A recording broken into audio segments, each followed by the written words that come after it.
Bien, en este proceso de encuentro entre la imagen griega y la sociedad ibérica, o las sociedades ibéricas, este proceso es especialmente interesante en un ámbito donde la construcción de la identidad social puede estar decisivamente determinada por la interacción con otros sistemas culturales, diferentes, claro, con los que se establecen constantes flujos de información. La adopción de modelos visuales de representación foráneos y su manipulación, utilización o transformación nos informan de las dinámicas diferentes desarrolladas en las estrategias de reproducción social. Este sería el caso, claro, de la imagen griega recibida por las sociedades ibéricas. Nuestra intervención, la de Marga y mía, se inscribe en el marco de este proyecto de investigación, el léxico iconográfico del mundo ibérico, las imágenes griegas que he mencionado esta mañana, del que es investigadora principal Trini Tortosa y en el que participamos también con Carmen Sánchez. El análisis de toda esta documentación nos va a permitir conocer si hubo una selección consciente de vasos e imágenes por parte de los compradores de este mercado remoto, de tal forma que sus demandas, si pudieron ya algo que ya hemos anunciado en la discusión de esta mañana, pudieran incluso llegar a configurar en cierta medida la producción de algún taller ático y modificar la percepción de la cultura receptora por parte de la cultura griega. De dilucidar también si se crearon estrategias de exclusión o de integración de los modelos iconográficos griegos en la construcción de los sistemas de representación y en la ideología social y religiosa ibérica, así como el alcance que tuvieron. Vamos a empezar por los vasos, por la función de los vasos. Numerosos documentos textuales e iconográficos nos informan sobre la función de determinados tipos de vasos y contenedores del mundo griego. Sabemos así que existen vasos característicos del ámbito del varón, como hemos visto también esta mañana, y otros característicos del ámbito de la mujer. Aceptando la función original para la que fueron creados determinados vasos en el mundo griego, especialmente en Atenas, y la existencia de lo que podríamos llamar vasos femeninos, es decir, creados para ser utilizados por mujeres en ámbitos y espacios públicos o privados, esencial o exclusivamente femeninos, vamos a analizar a continuación cuáles llegaron al sureste, cuáles fueron adquiridos por las sociedades ibéricas y, en la medida de lo posible, en qué contextos los utilizaron. En primer lugar, debemos señalar las ausencias, tan significativas como las presencias, de vasos específicamente femeninos. Así, alabastrones, plemócoes, epínetros, hidrias, lutróforos y levetas nupciales no se documentan en el sureste en ningún momento del periodo de importaciones griegas en la península ibérica. De estos vasos áticos de tan restringida circulación fuera de Grecia, algunos, sin embargo, fueron exportados a Ampurias, aunque ya hemos visto esta mañana en número absolutamente reducido, como levetas y lutróforos, lo que sugiere un uso exclusivamente ligado a los rituales de la polis, en este caso de la polis ampuritana. No así los epínetros o plemócoes, que ni siquiera están presentes en Ampurias. No se han documentado estos vasos en ningún otro lugar de la península ibérica, ni en Baleares. En cuanto a la hidria, que por su función está estrechamente ligada con el mundo femenino y puede llegar a formar parte de los ajuares funerarios en otras zonas del área mediterránea, estos se condensan fundamentalmente en el área puritana, salvo un único fragmento hallado en la necrópolis de El Molar, en Alicante.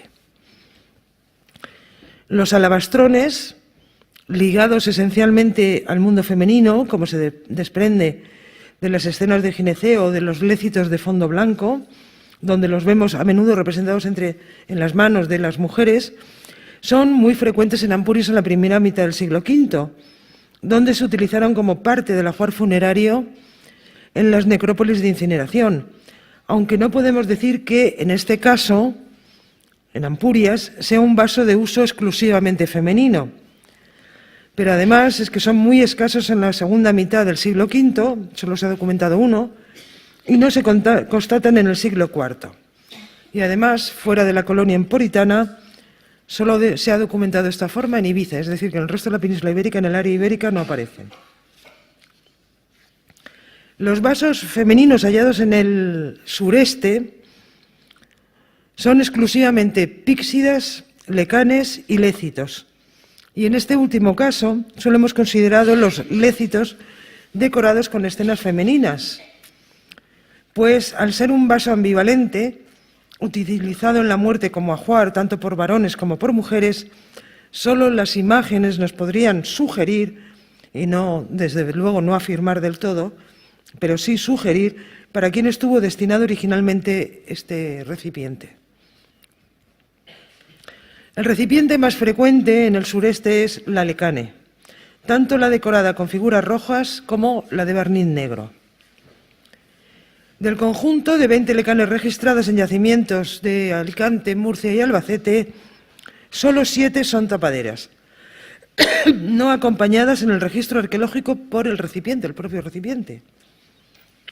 Se ha sugerido que estas tapaderas, como las de Coimbra, de Barranco Ancho o la de Cabezo Lucero, o la de la Albufereta, de una tipología con un pomo ancho, de un tipo reversible, que bien puede utilizarse como tapadera o como plato, pudieron ser adquiridas procedentes de un cargamento y distribuidas después por distintos hábitats ibéricos del sureste peninsular. Sin embargo, si la lecane, tanto de figuras rojas como de barniz negro, como recipiente completo, se documenta en la zona, su uso como contenedor ligado al ámbito femenino pudo ser conocida por los compradores ibéricos y ser seleccionada, aunque fuera solo la tapadera, como indicador de género, por no imaginar lo más lógico, que es que los recipientes se perdieron o se destruyeron en otro momento. De todas las lecanes halladas en el sureste, la más significativa por su contexto de hallazgo es la procedente de la necrópolis del poblado de Coimbra del Barranco Ancho, en Jumilla. Fue depositada en la tumba 146, un enterramiento sin urna cineraria, de empedrado tumular con fosa rectangular, junto con copas y un plato áticos de barniz negro, un plato de barniz rojo ibérico y una serie de pequeños objetos de uso personal. 4 fusayolas, una pequeña cuenta de collar de piedra, 3 anillos de bronce y una lasca de siles. El ajuar parece, en principio, corresponder a un personaje femenino, aunque somos conscientes del peligro de establecer asociaciones mecánicas y erróneas entre la presencia de determinados objetos, en este caso las fusayolas, que podrían indicar una actividad habitualmente femenina, el hilado, ¿no?, y el tejido, y los objetos de adorno con el género de la persona allí enterrada. Pero, en principio, como hipótesis de trabajo, vamos a suponer que es una tumba femenina. Destaca entre los objetos de este ajuar, como vaso de prestigio, por su rareza, calidad y por su decoración figurada, precisamente la tapadera de lecane. La frecuencia de este vaso en la región del sureste, especialmente en la zona costera y septentrional de la misma, llama la atención frente a su presencia absolutamente minoritaria o singular en otras regiones como Andalucía Oriental, donde solo se ha documentado una lecane apulia, no ática, procedente de La Guardia, en Jaén. La píxida, otro vaso femenino, es menos frecuente que la lecane. Hemos documentado un total de 9 ejemplares, 7 de barniz negro y 2 de figuras rojas. Solo 2 proceden de la necrópolis de Cabezo Lucero. El resto fueron halladas en poblados. 3 en la Illeta dels Banyets, 2 en la Pícola, una en la Pícola de Santa Pola, una en el Puig de Alcoi y otra en la Cobalta de Albaida. En cuanto a los lécitos, decorados con escenas femeninas y que precisamente por ello posiblemente estén destinadas a ser utilizadas por mujeres, bien en la vida cotidiana, bien en la tumba, todos proceden de necrópolis. Parece, por tanto, un tipo de vaso que las sociedades ibéricas compraron para ser destinado al ritual funerario, bien para depositarlo en la tumba o bien para arrojarlo a la pira de cremación. Bien, estos son fundamentalmente los tres tipos de vaso que encontramos en el sureste: lécanes, píxidas y lécitos. Vamos a ver ahora las imágenes. Las imágenes más frecuentes son las del ámbito dionisíaco. Hemos registrado 20 piezas con las representaciones del encuentro entre el dios y sus seguidores míticos, Ménades y sátiros, que celebran su epifanía y su unión con Ariadna, o que en apresurada carrera acuden a la celebración del comos orgiástico o del banquete divino. Los vasos de figuras negras de Villajoyosa y Pozo Moro nos muestran el cortejo dionisíaco en pleno movimiento. En dos vasos de fines del siglo V, muy fragmentados, solo podemos ver en el escifo de Lorca a un sátiro que se dirige corriendo con el tirso en la mano hacia una mujer, posiblemente una Ménade, quien sostiene una enocue en la mano, quizás realizando una libación o escaciando el vino en el simposio divino. En una crátera de la Alcudia solo se conserva parte de la figura de una Ménade con el tirso en la mano y que parece en actitud estática. Más variedad adquieren las escenas de los vasos del siglo IV. En ellos se celebran las nupcias de Ariadna y Dioniso, la unión trascendente y salvífica de la mortal con el dios, el simposio nupcial heroificador que celebra el ingreso de la novia en el ámbito paradisíaco y olímpico de Dioniso, o la celebración orgiástica y tumultuosa del encuentro del dios con su tieso. En estas escenas no siempre está presente Dioniso, pues su figura no es indispensable para anunciar y celebrar su poder y las bendiciones que otorga a los iniciados en sus cultos y ritos. A veces es Ariadna quien preside la escena, sentada con el tirso en la mano, hacia la que se dirigen dos sátiros que extienden sus brazos hacia ella, no en gesto lujurioso como se podría pensar, sino en gesto de asombro y de exaltación mística ante la metamorfosis existencial de Ariadna, de la mujer mortal ahora transformada por Dioniso en un ser divino e inmortal. La gran mayoría de estas imágenes aparecen representadas sobre vasos del servicio del simposio, cráteras, escifos y copas escifos, que son los vasos que con preferencia celebran a Dioniso y a su cortejo a través de imágenes que resaltan el poder transformador del vino y del dios que lo donó a los hombres. La mayoría se documentan en poblados, pero también en necrópolis.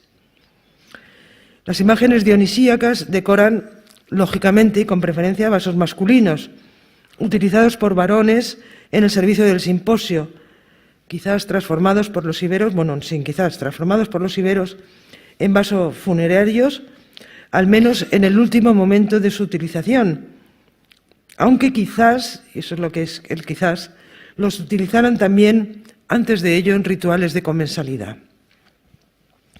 Otro tipo de escenas o de imágenes son las del ánodos, del movimiento ascensional de una cabeza femenina que brota del suelo y que son las imágenes más frecuentes en el área de estudio tras las dionisíacas.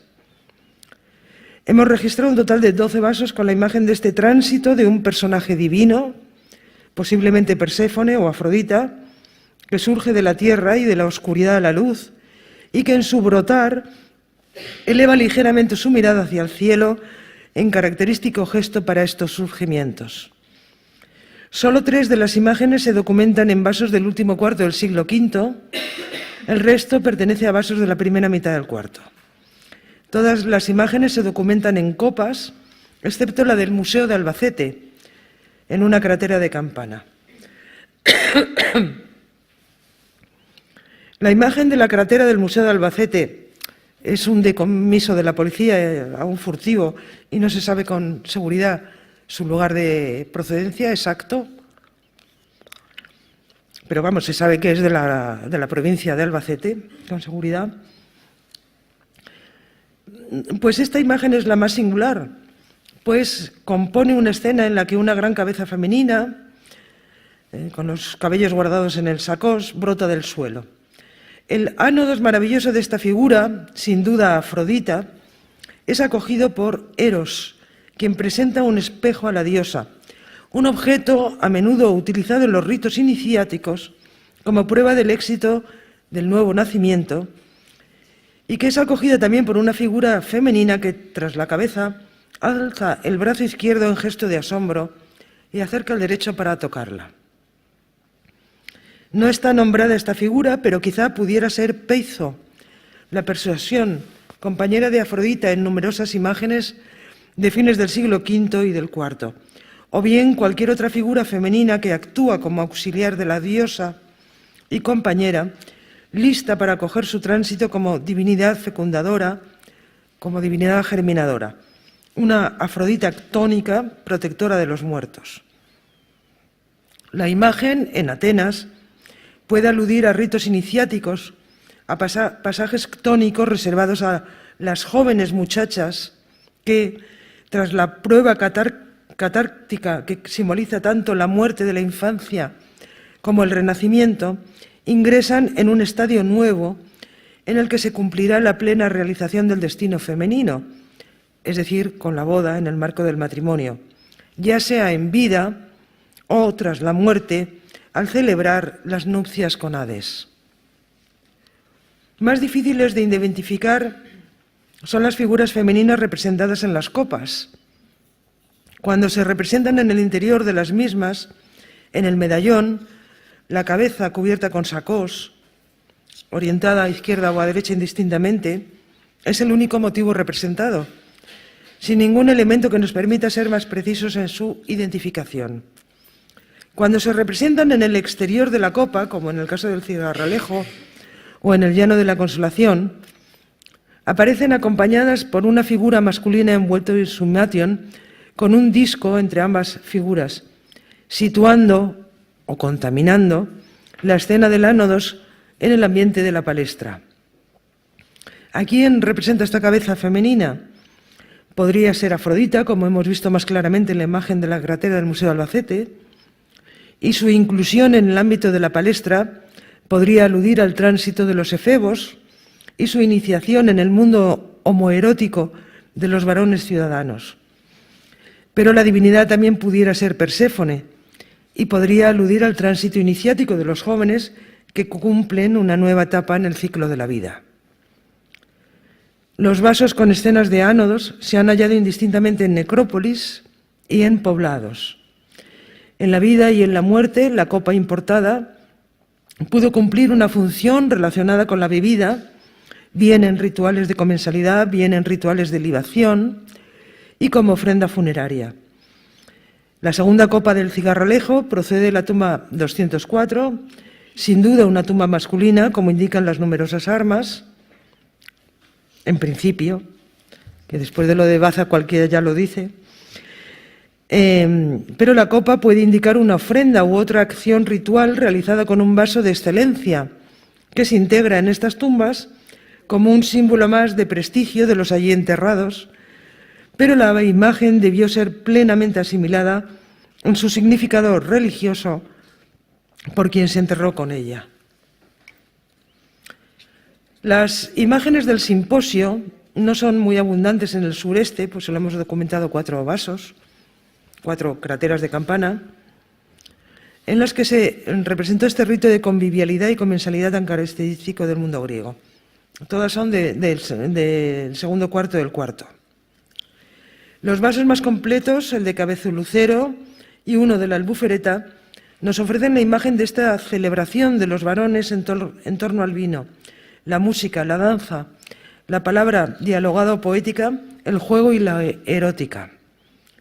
En ambos casos, en estos 2 ejemplos de Cabeza de Lucero y la Albufereta, el esquema es muy simple Y la escena se ha limitado, en estas cráteras de tamaño más reducidas que las de momentos anteriores, a 3 personajes, 2 simposiastas reclinados en las clinae y en el centro una auletrice de pie, amenizando con el sonido de la flauta la bebida de los varones que escuchan atentos al intérprete mientras sostienen las copas en las manos.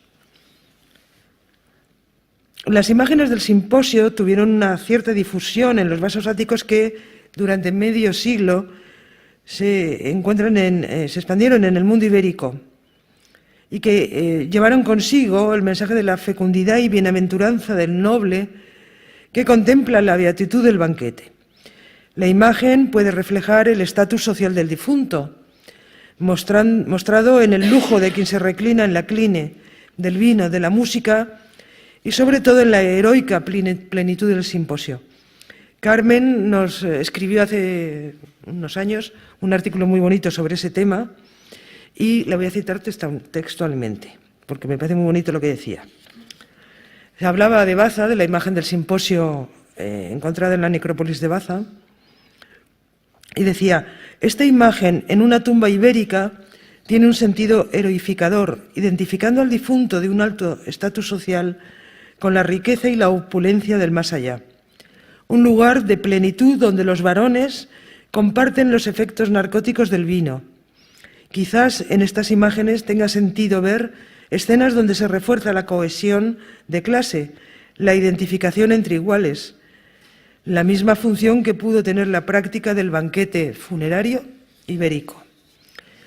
Pero la imagen no solo está referida a los varones. La presencia de la mujer en un ámbito por excelencia masculino, como es el de la celebración del rito del simposio, la bebida en común, se realiza bajo la figura de la flautista, la profesional de la música, y bajo la consideración simplemente como objeto de placer del varón. Sin embargo, y ante los ojos del cliente ibérico, esta mujer adquiere una posición central, destacada por encima de las demás figuras, precisamente por su centralidad y por el color blanco de sus carnaciones. Así que un significado singular debió tener la imagen de la auletrice en estas escenas de simposio para el cliente ibérico. Hay otros temas. Una crátera de los nietos ofrece un tema excepcional en el repertorio de imágenes importadas en Iberia. Aunque incompleto y muy fragmentado, el vaso ha permitido reconstruir la escena en la que en el extremo izquierdo está representado un ketos, un monstruo marino, y delante de él Poseidón, sentado con el tridente en la mano y apoyando los pies en las olas, contemplando al monstruo. A continuación, una figura femenina con las carnaciones en blanco, identificada con Anfítrite. Entre el ketos y Poseidón se conservan restos de unas alas, con toda seguridad Eros. En función del tamaño de lo que se conserva y de lo que falta, García Cano piensa que en el extremo derecho de la escena estarían Andrómeda, atada, lista para ser devorada por el ketos, y Perseo, y que por tanto la escena sería la de la liberación de la princesa por el héroe tras dar muerte al monstruo ante las divinidades marinas. Anfítrite, con seguridad, y Andrómeda como posibilidad, serían las protagonistas femeninas de esta imagen de los nietos. La primera es una divinidad marina convertida por el amor de Poseidón, y la presencia de Eros podría aludir a esta relación, o quizá a la de Perseo y Andrómeda, convertida en señora del mar y del tíaso marino. La diosa es imagen modélica de la mujer novia, de aquella quien espera un destino glorioso tras unirse con el dios del mar, individualizada frente al colectivo de sus hermanas, las Nereidas, quien gobernará junto a él sobre la inmensa multitud de criaturas marinas. Y gobernará con él en un espacio de tránsito que es el mar, hacia otra realidad que es la de la muerte y la del más allá. La princesa etíope, Andrómeda, es la mujer mortal que, sacrificada, expuesta a la muerte, debe celebrar sus nupcias con Hades en los infiernos, pero que en última instancia, salvada por Perseo, quien vencerá la muerte encarnada aquí en el Ketos y la convertirá en su esposa. Otra imagen singular, hallada en este caso en el cabecico del tesoro, es esta cratera de campana, que representa una escena de la apoteosis de Heracles. El héroe ocupa el centro de la imagen, sentado en reposo, coronado de laurel, con la clava apoyada en su muslo y el cántaros en su mano derecha. Frente a Heracles se sitúa Atenea, quien le ofrece una libación de bienvenida. Detrás del héroe, una figura femenina de pie sobre una pequeña ondulación del terreno, representada con las carnaciones blancas, extiende su brazo izquierdo sobre la cabeza de Heracles. Posiblemente sea Hebe. Detrás de ella, un joven desnudo, quizá uno de los dioscuros, o Iolao, contempla la escena. En el extremo derecho de la misma, Dioniso, sentado con el tirso apoyado en su hombro, dirige su mirada hacia una figura femenina que se mueve hacia la derecha, quizás otra diosa. El mito y la escena transmiten un mismo mensaje. Celebran al héroe, a Heracles, triunfador, patrono de Febos, a quien fue mortal pero se convirtió en Dios, modelo de quienes, como él, pueden esperar la recompensa de una inmortalidad bienaventurada. Atenea y Hebe son las protagonistas femeninas de la escena, de nuevo una diosa y la novia divina. Su papel está explícitamente subrayado en relación con el héroe. Ambas confirman y propician la transformación del mortal en un dios. Son necesarias para reafirmar su nuevo estatus divino e inmortal. Ambas destacan en la imagen, Hebe por su refulgente color blanco, Atenea por su atuendo guerrero y la acción que realiza, pero siempre en estrecha dependencia del varón, imagen modélica. Se celebra aquí también la inmediata unión de Heracles y Hebe, unión indispensable para confirmar la inmortalidad del varón excelente. Otra imagen contenida en otra cratera de los nietos, identificada inicialmente como Hércules conducido al Olimpo en una cuadriga por una Nike, ha sido recientemente revisada por Diana Rodríguez e interpretada como una imagen de un Apóbates victorioso. Una escena de triunfo en una competición en la que los jóvenes atenienses, armados con la panoplia completa de Loplita, montaban y desmontaban una cuadriga al galope controlada por una auriga, competición que formaba parte de las grandes panateneas y estaba restringida a Atenas y a los ciudadanos atenienses. Nice es el personaje más idóneo para dirigir una cuadriga victoriosa, la del joven que vence en la competición más estimada de las panateneas. Es una escena de triunfo que transmite un significado, visualiza una promesa de inmortalidad a través de la fama olímpica de la victoria en una competición deportiva. No sabemos cuál hubiera sido el destino final de esta cratera de los nietos, seguramente la tumba de un noble ibérico, donde la imagen del Apóbates victorioso pudo ser interpretada como la de un guerrero de idealizada juventud, transportado por una diosa alada en un carro hacia un destino ultraterreno, quizás seguramente beatífico. Pudo ser interpretada como una escena de apoteosis y de viaje triunfal al Allende. La figura femenina de este vaso, Nice, la diosa de la victoria, del triunfo sobre la muerte y del cumplimiento de un destino inmortal, sería entendida en el mundo ibérico de forma similar a su sentido original, como una divinidad que propicia el tránsito de la muerte, generadora, como en las imágenes ibéricas posteriores, de diosas aladas, de la fertilidad y la metamorfosis, del nacimiento y la renovación de todos los seres, de la transformación definitiva del héroe en el más allá. Una cratera apulia procedente del Puig de Alcoi nos ofrece otra imagen de celebración de triunfo. Una mujer situada junto a un pilar que indica la meta del estadio ofrece una corona y una libación a un joven situado frente a ella, envuelto en su imatio, mientras otro joven contempla a los protagonistas.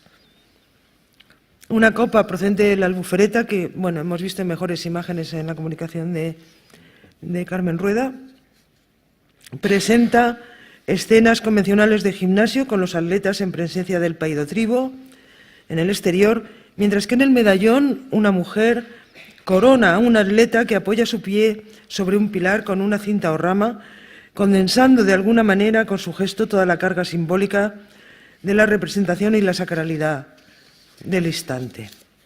Y ahora sigue Marga, que ya me he cansado. Vale. Pues pasamos ahora a las imágenes del gineceo en el... Si quieres, sí. En el mundo ático, los actos en torno al ritual de la boda van a dar lugar a un importante repertorio de imágenes que recogen los preparativos. El grupo de mujeres más cercanas a la novia, la madre, familiares y amigas, que participaban en el baño, el vestido y el adorno de la futura esposa. Estas imágenes van a adornar con preferencia vasos femeninos, entregados como regalos de boda, es decir, las píxidas, las lecanes o levetas nupciales. Todos estos recipientes constituyen verdaderos microcosmos, repletos de microrrelatos que ilustran ese mundo de gestos comedidos en torno a la novia y que se cargan a su vez de un contenido simbólico. En el momento de la boda, no solo la imagen, sino el recipiente, más allá de su uso en el espacio doméstico del gineceo, se dobla de una segunda función más trascendente, algo que ya comentábamos esta mañana, o comentabais, en la medida en que están llamados a ser mostrados en público. Adquieren así una componente cívica en la que toda la sociedad se lee y se refleja. Frente a este mundo articulado, ¿no?, que nos brindan los vasos áticos, ¿qué pasa con las imágenes del sureste? Pues en principio responden todas a escenas genéricas que se limitan, hasta donde podemos leer, a la entrega de regalos materializados en los cofres que acarrean las jóvenes, como vemos en esta tapadera, en paños y alabastrones, quizá en la ceremonia de la epaulia, que intervenía en el mundo griego, cuando tras la noche de bodas la joven ya esposa recibía nuevos regalos. No hay constancia tampoco de escenas en las que se recoja la angiés, es decir, el contrato, el apretón de manos entre el padre y el futuro marido, o el jere picarpó, cuando el esposo ponía la mano encima de la muñeca de la esposa, materializando así que pasaba a ser su posesión, que se transmitía la quiría, ¿no?, y que codifican por excelencia la transferencia de la autoridad legal del padre al marido. Tampoco se ha podido identificar ninguna escena de anacalipsis, cuando la novia se da a ver a su futuro marido y a los presentes al retirar su velo, o de pompe nupcial, otro de los momentos más significativos de este ritual en el que la novia abandona la casa del padre para ingresar en su nuevo oikos.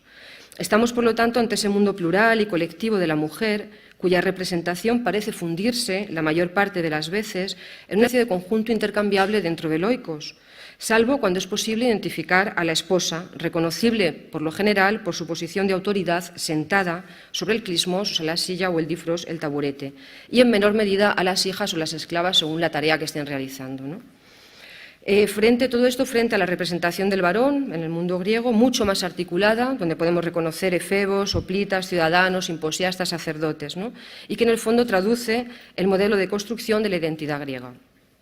Las escenas que se han hallado en el sureste responden en ocasiones también a la figuración mixta que se introduce de forma resuelta ya en el siglo IV y que funde el plano humano con el mítico, materializándose, como vemos aquí en la Lecane del Toril, de Albacete, por la presencia de Eros, que está por ahí por la sala se ve, y del joven esposo desnudo con el manto sobre los hombros y sosteniendo un tirso, representado entonces como un potencial Dioniso o como un iniciado. Se crea así una red de sutiles lecturas entre la boda en el presente y el destino de la novia tras su muerte en un mundo beatífico presidido por Dioniso. En esta escena, que estamos viendo aquí, cargada de dinamismo, dos jóvenes aportan cofres y paños, mientras que probablemente debamos reconocer a la esposa en la única figura femenina sentada. No tiene taburete, pero está sentada. Y se completa con la presencia del alabastrón y de dos cálatos, que simbolizan el oikos y, por extensión, la filarguía, es decir, la laboriosidad, que se espera de la esposa griega. Otro de estos frescos genéricos del momento de la entrega de regalos aparece en el fragmento de una tapadera de Lecane de Tosal de Manises, en la que se conserva, como vemos, la figura de una mujer, con el cabello recogido en el sacos también, portando dos cofres y unas cintas, ¿no? Es una figura nuevamente en movimiento, esto es muy curioso, son imágenes muy dinámicas todas ellas, que traduce los preparativos y quizás el inminente y definitivo cambio de oikos de la ninfe. No sabemos, los regalos se entregaban antes y después, o sea, no sabemos en qué momento exactamente recoge o puede recoger la escena. A este tipo de escena habría que añadir aún algunas de seducción amorosa o incluso de compra de favores sexuales, según cómo se interpreten las imágenes del escifo de la necrópolis de Castillejo de los Baños, en Murcia. Vemos en la cara A una mujer, otra vez, con el cabello retenido por un sacós que sujeta un espejo. Detrás de ella un difrós, un taburete, y a sus pies un cofre. En el campo de la representación vemos una cinta. En la otra cara, por el contrario, hay un joven envuelto en manto, probablemente por la postura que tiene apoyado en un bastón y con la mano extendida en la que podría sostener un objeto, que es, lo que está conservado se ve poco y a partir del dibujo tampoco es muy fácil de interpretar, ¿verdad? Una flor, una estrígile, una bolsa.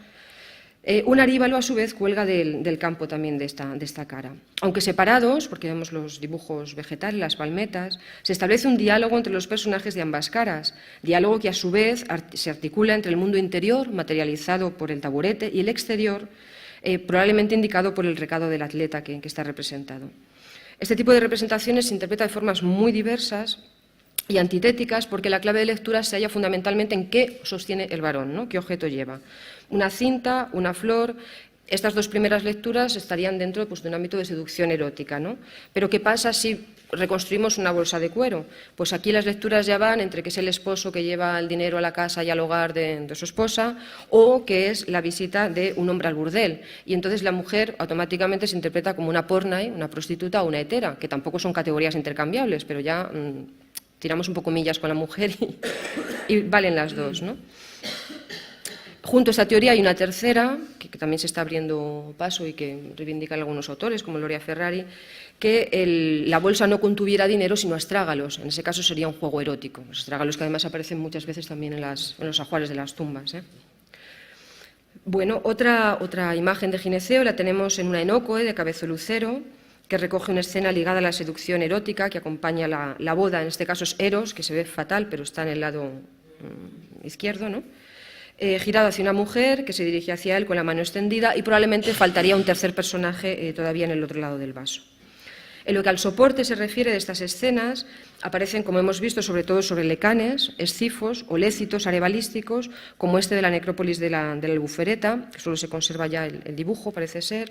Vemos también una joven que se dirige hacia una especie de soporte, de taburete o de altar, no sabe muy bien, con un cofre también del que pende una cinta y probablemente en su interior lleve un alabastrón. Muchos de estos cofres se considera que eran alabastrotecas, ¿verdad?, que eran recipientes para transportar los alabastrones. Como vemos, por lo tanto, estas escenas de gineceo de esta zona del sureste se enmarcan en lo que se ha llamado en llamar escenas de género. Todas ellas responden a representaciones sincréticas de los momentos ligados a la seducción amorosa, al discurso erótico que rodea la celebración de la boda, acto percibido como el más trascendente para la mujer griega. Pero si contemplamos, ya más que una hipótesis, probablemente una tesis, ¿no?, evidentemente, de que Libero leía de alguna forma, está claro, la imagen griega, la ausencia de los gestos específicos que codifican la boda en el mundo ático, que hemos dicho antes, la ingiés, el jerepicarpo, el anacálisis, incluso el luterion, que sí que vemos en la zona andaluza, ¿no?, pero a lo mejor en esta no, o se codificaba de otra manera el baño, no lo sé, o incluso la pompe nupcial, que a lo mejor existía pero de otra manera, quizá no hallaron eco o no un refrendo iconográfico, digamos, visual en este ámbito ibérico. Por último, dentro de las escenas de gineceo, son particularmente relevantes estos dos lécitos de los billares, que proceden de la tumba 25 del Silicernion asociado y que están decorados con una escena de mujer cerca de un árbol con frutos. Estas representaciones podrían aludir a la novia y al regalo erótico a través de las manzanas, otra vez, dentro de la esfera de acción de Afrodita, o al mundo agrícola y Deméter, es otra de las lecturas que se han hecho, pero quizás creemos que puedan ser interpretadas en relación con las Hespérides, mediante una imagen otra vez sincrética, codificada a través de la joven y el árbol. Conviene recordar que las Hespérides constituyen uno de los paradigmas de la boda, ya que estas ninfas custodiaban el famoso jardín con el árbol mágico, cuyas manzanas de oro, que concedían la inmortalidad, además, fueron el regalo de bodas entregado por Gea a Zeus y Hera. Otro tipo de escenas son las de sacrificio, ofrenda o libación. Son relativamente escasas en el sureste peninsular. Destaca la escena de la cratera de Campana de Poblenou. En la cara A, como vemos, es un momento de un sacrificio inminente, ¿no?, de un cerdo de grandes dimensiones. que es conducido por un niño que inclina la cabeza, además ya en señal de aceptación ante el altar, y en presencia de un sacerdote barbado y un joven que llevan los recipientes rituales, mientras que a su vez un auleter en el extremo de la representación acompaña la acción con el tañido del aulos, porque se le ve que está tocando. Todos estos personajes además llevan la cabeza ceñida por coronas vegetales. Si la escena de la cara A, como vemos, hace intervenir a diferentes grupos de edad, pero todos de sexo masculino, en torno al sacrificio, la cara B, por el contrario, introduce a la figura femenina y sitúa a los tres personajes, gracias justamente a la fíale que lleva a uno de ellos, en la esfera de lo sagrado mediante el recipiente propio de la libación. Prácticas comunes y representadas entre los iberos también, el sacrificio y la libación, debían ser quizás similares en su materialización gestual a las del ritual griego, ¿no? Por lo que las imágenes debían de ser fácilmente legibles. En cuanto a las escenas de despedida de guerrero, estas son adecuadas para el mundo de la muerte, como pone de manifiesto el importante número de ellas que de una orilla a otra del Mediterráneo adornan los vasos en los que se depositan en ocasiones las cenizas de los varones y en los que quizás haya que reconocer a jóvenes guerreros, ¿no? En lo que respecta al sureste, podemos destacar esta copa procedente de la necrópolis de la Albufereta, con una escena de despedida de guerrero en una de sus caras. Se ve muy mal porque está un poco picada la foto, pero bueno, un joven de pie, armado, con un casco y una lanza, con la clámide sobre el hombro y calzado, se vuelve hacia una mujer que está en el centro. La joven lleva una fíale y una enocoe justamente para realizar la libación y tras ella aparece un personaje con barba. En la otra cara es muy similar la escena, solo que la mujer lleva el pelo corto y lleva una fíale también en su mano derecha. Ante ella hay un joven sentado cubierto con la clámide y calzado, esto ya en el medallón, que se apoya en dos lanzas. Entonces, gira todo el discurso de la copa gira en torno a lo mismo y es particularmente relevante la copa dentro del panorama de la cerámica ática del sureste porque se halló en la tumba famosa, como nos decías tú antes, la L127A, junto con una tapadera de lecane muy quemada, ungüentarios, terracotas y pendientes de oro, lo que evidentemente parece sugerir que estemos ante un enterramiento femenino, ¿no?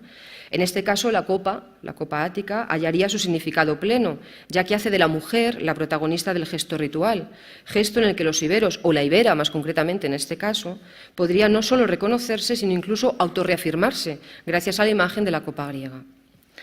Podemos aún mencionar un último fragmento de estas escenas de libación, el fragmento de una ánfora del molar. Solo se conserva la cabeza de la mujer, que vemos girada hacia su izquierda, y parte de un pétaso, que es lo que aparece detrás. Gloria Trías interpretaba la escena, este fragmento conservado, como una escena de despedida de guerrero, en el momento en que la mujer realiza la libación, un poco similar a la que hemos puesto abajo, que es de una ánfora de aquí del Museo Arqueológico. Pero quizá tampoco debamos excluir que se trate de una escena de rapto, que haga intervenir a los dioscuros, es decir, son dos. Entonces la mujer es alcanzada por uno de ellos que le toca el hombro y se gira, mientras que el otro contempla la acción, ¿no? Quizá en el marco del rapto de las Leucípides o en el rapto de Helena por Teseo, acompañado por Piritoo, pero vamos, es una interpretación. Otro tipo de escenas que hemos documentado en el sureste son las de grifomaquia y amazonomaquia. Amazonomaquias y grifomaquias no son escenas muy abundantes en los vasos áticos del siglo IV importados a la península ibérica, donde, como ya hemos dicho, dominan las de la esfera dionisíaca. Y en la zona analizada destaca por encima de todo el resto Coimbra del Barranco Ancho, donde se ha hallado una pélice y fragmentos de dos cráteras de campana con este tipo de escenas, ¿no? En uno de ellos solo se conserva parte del busto del personaje oriental, el de la parte superior, pero bueno, la disposición de los pliegues hace pensar más en una amazona que en un arimaspo, ¿no? Mientras que el segundo fragmento es tan pequeño que es difícil pronunciarse, salvo que es un personaje oriental. En lo que respecta a la pélice, que está más conservada, vemos en la cara principal a un personaje ataviado al oriental, probablemente un arimaspo, cabalgando sobre un grifo que se abalanza sobre un personaje femenino. Hay otro segundo grupo que les precede, igualmente integrado por un grifo, cabalgado probablemente por un arimaspo, pero en lugar de una figura femenina tenemos nuevamente un personaje oriental que sostiene una lanza o un tirso, no sabemos qué es porque falta la parte superior, ¿no? En esta pélice se combina por un lado la lucha mítica de arimaspos y grifos con el tema dionisíaco, o sea, aparte de la interpretación que le demos al bastón, la figura de la joven en este caso no lo lleva, pero ¿verdad? En muchas ocasiones lleva un tímpano o incluso un tirso, ¿no? Entonces probablemente estuviéramos allí. Bien, pues combina justamente el tema de la lucha mítica de Arimaspos y Grifos con el dionisíaco, una de las modulaciones que conoce este tema a lo largo del siglo IV y que refuerza la noción de alteridad y de esjatía que vehiculan los grifos con el ámbito del viaje desde Oriente de Dioniso y su séquito. Viaje que, por otra parte, realiza el propio Dioniso con un grifo como montura en ocasiones. Este tema, como el de las cabezas de amazonas, grifos y caballos, parece surgir en el siglo IV, en un momento en el que se están redefiniendo las fronteras del Mediterráneo. En este sentido, las representaciones de grifos, seres liminales, podían encontrar también un eco favorable entre las poblaciones peninsulares, dada su raigambre iconográfica, que ahora se ve reforzada por el soporte de la imagen, la pélice, cuyo uso aparece ligado al ritual funerario. El ser sobrenatural se ha convertido además ahora en montura, lo que implica su dominación o casi domesticación. Este dominio del héroe sobre el monstruo, motivo recurrente en la iconografía ibera, propicia el orden que será extensible a toda la comunidad. Dominar al monstruo no solo le permite demostrar su valor al guerrero, al héroe, sino que le legitima para el ejercicio del poder ante el resto. Ser híbrido, el grifo conoce los caminos de la esjatía y la facultad de atravesar fronteras, de transitar entre los mundos, por lo que cobra evidentemente todo su valor en un recipiente destinado a la muerte, ¿no? En este caso es una escena de Amazonas, aparece aún en una cratera de columnas que se encontró en la necrópolis de Poblenou también, como la de sacrificio. Frente a las escenas más usuales de amazonomaquia, ¿no?, en las que las vemos luchar contra hoplitas y demás, aquí las amazonas parecen departir entre ellas, tranquilas, como lo indica el gesto de la amazona que tenemos a nuestra derecha. Vemos que tiene el brazo extendido, la pierna situada encima de una roca, de un apéndice rocoso, ¿no? Se gira hacia su compañera del medio, con la que está dialogando, que sostiene una lanza, y tras ella hay una tercera con el arco, ¿no? Las tres portan un atuendo oriental. ¿Vieron los iberos en estas tres mujeres, o los iberos del sureste, a amazonas que sí que son reconocibles para un griego o podían ser exóticos guerreros? Pues no se sabe, porque aquí las amazonas están privadas del gesto de la lucha, ¿no?, que es también lo que les identifica en primer término. Bueno, hemos visto, por lo tanto, funciones e imágenes y queríamos aportar una serie de conclusiones, ¿no?, de reflexiones fundamentalmente. En primer lugar, sobre los vasos, ¿no? Lecanes, píxidas y en menor número lécitos son vasos femeninos que tuvieron una cierta acogida entre las poblaciones ibéricas del sureste, aunque siempre, como ya se ha repetido a lo largo de la jornada, en una proporción absolutamente minoritaria frente a los vasos de la bebida, como crateras, copas, estifos o cuencos, hecho que se repite en otros contextos peninsulares, incluidos, como veíamos esta mañana, nos contaba Maite, en el ámbito colonial, Ampurias y su hinterland. La lecane es la única de estas formas que tiene una distribución peninsular significativa, pero que se sigue concentrando en la colonia y en el hinterland ampuritano. De todas formas, el número de lecanes halladas en el resto del territorio peninsular es muy inferior a su vez al de estas dos zonas, ¿no?, al de Ampurias y el hinterland. La lecane, por tanto, parece ser un vaso de alto valor significativo, cuyo uso exclusivamente femenino fue determinante en la colonia y en el hinterland y que pudo ser aceptada entre las sociedades ibéricas para conformar un símbolo de género adecuado al estatus de mujeres principales. Al igual que la cratera es el símbolo diacrítico de género para los varones, la lecane pudo serlo para las mujeres. Y al igual que la cratera es un símbolo de estatus para los varones, pues solo la élite aristocrática lo utiliza como urna funeraria, la lecane pudo serlo para las mujeres nobles que se enterraron con ellas como el objeto más preciado de su hogar fúnebre, como denota la tumba 147 de Coimbra del Barranco Ancho que veíamos al principio. Eso en cuanto a las formas. En cuanto a las imágenes, la alta frecuencia de muchas de estas escenas se debe a su predilección por los pintores en momentos determinados. Esa es una de las razones. Escenas dionisíacas, grifomaquias, anodoi, escenas de preparación de boda, pero también a razones comerciales.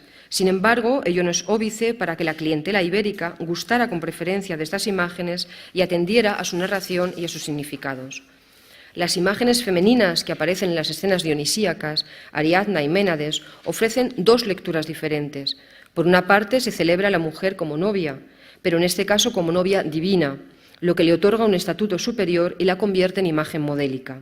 Al mismo tiempo, la figura de Ariadna es promesa trascendente de inmortalidad, esperanza de salvación para aquellas mujeres que al unirse con el Dios en la muerte se convertirán en una nueva Ariadna, alcanzarán la beatitud mística y la transformación definitiva en un ser divino. Por otra parte, las ménades, las seguidoras del dios, personajes que conforman la alteridad de la mujer, la transgresión a las normas de socialización, ¿no? Es decir, la sumisión femenina, y a su papel normativo como esposa, ama de casa y madre, ¿no? Los dos modelos. Unidas a los sátiros en el juego del exceso y de la ruptura de los límites, son imagen de lo irracional y lo salvaje, pero precisamente de aquella locura bendecida por Dioniso y necesaria para alcanzar una dimensión trascendente. Quizás todos estos aspectos, encarnados en la mujer novia, la diosa, la mujer extática, transgresora pero ritualizada, fueran percibidos por los iberos como tales, como imágenes de diosas, de mujeres sagradas o principales, que celebraban hierogamias o participaban en rituales iniciáticos y festivos, presididos por la música y la danza, que comparten su espacio y sus acciones con dioses y con seres híbridos, intermediarios entre la vida y la muerte, seres de la naturaleza y de aquello que está más allá de la experiencia humana. En lo que respecta a los Anodoi, como ya comentaba esta mañana, Paloma, la imagen de una cabeza femenina que surge en continua génesis y transformación y que propicia la metamorfosis del mundo natural y humano en un devenir continuo, enormemente pregnante, pudo interpretarse como la imagen de una diosa de la vegetación que surge una nueva vida, que promueve la fertilidad y la renovación, que es modelo iniciático, acompaña en su tránsito a los difuntos y les ofrece la promesa del renacimiento en el Allende. La asimilación con una divinidad propia pudo ser inmediata, tal y como indica la creación, tiempo después, algunos siglos después, de numerosas imágenes ibéricas, de lánodos, de una divinidad femenina, alada o no, especialmente en la cerámica de Elche y en la zona de la región ilicitana. Por otra parte, la imagen de la Auletris en las escenas de simposio es la de una mujer que realiza una acción significativa, tocar un instrumento, que en el contexto ibérico pudo ser interpretada como una acción ritualizada, ejecutando la música sagrada que acompaña el banquete beatífico y heroizador del Allende, aquella que transforma, que induce al éxtasis vivificador, que crea y reordena el mundo. Las imágenes de flautistas ibéricas en contextos rituales podrían ser eco de estas primeras imágenes áticas, aunque sus sentidos originales fueran claramente divergentes. La crátera de los nietos, en este caso con el posible tema de la liberación de Andrómeda, seguramente destinada a ser vendida a un noble ibérico, pudo ofrecer una imagen y un relato del poder de las divinidades marinas, de la unión trascendente de dos parejas míticas, de la lucha contra la muerte y del pasaje metafórico de la novia y de la muerte a la vida. No sabemos cuál hubiera sido su destino final, quizás la tumba, donde su doble mensaje, la unión de las dos parejas en los tiempos míticos y el triunfo sobre la muerte, pudo tener su pleno sentido. Apoteosis y boda en la crátera del Cabecico del Tesoro son temas unidos, al igual que en otras imágenes áticas halladas en el ámbito ibérico, ¿no? Como hemos visto en el caso de Piquía, especialmente en el conjunto del que nos ha hablado esta mañana Carmen, que conforman un programa iconográfico construido en torno a escenas como la divinización de Heracles, la celebración del banquete de sus bodas con Hebe, el baño nupcial de Helena o la boda de París y Helena, programa que subraya en un ambiente ritualizado la constitución de un linaje heroico, la exaltación y divinización del varón a través de sus hazañas y de la mujer a través del matrimonio. Por su parte, las escenas de gineceo reagrupan un articulado mundo de gestos que pudieron evocar muy distintos ecos entre los iberos del sureste y ser reflejo también de su propio mundo doméstico y del papel central de la mujer, espacio del que no es ajena además la naturaleza fecunda, engendradora, encarnada en el árbol prodigioso. En lo que respecta al triunfo deportivo, la celebración de la victoria atlética tiene un rico significado social y político en la polis ateniense. Es la imagen de la virtud ciudadana y de la implicación de todos y todas en la exaltación de los valores comunitarios. Pero en otros ámbitos, como el ibérico, puede ser metáfora de otros triunfos, aquellos que tienen lugar en la vida y especialmente tras la muerte. La mujer, protagonista de esta acción ritualizada, pudo ser, a los ojos del noble ibero que adquirió este vaso, un elemento indispensable en la confirmación del triunfo de aquellos que pertenecen a un linaje aristocrático, un elemento de cohesión familiar y social cuyo prestigio y valor acrecienta la nobleza del varón a quien se celebra. Por último, las escenas de libación y de despedida hacen a la mujer protagonista del gesto ritual, gesto en el que la mujer ibera podría reconocerse, por lo que las imágenes debían de ser fácilmente legibles. Todas ellas subrayan el papel femenino en la ordenación cívica y en el entramado social, aspecto fácilmente asimilado por las élites ibéricas que adquirieron estos vasos. En conclusión, este recorrido, ¿no?, a través de las escenas y los recipientes femeninos en el sureste, pone de manifiesto la importancia de contemplar la variante de género.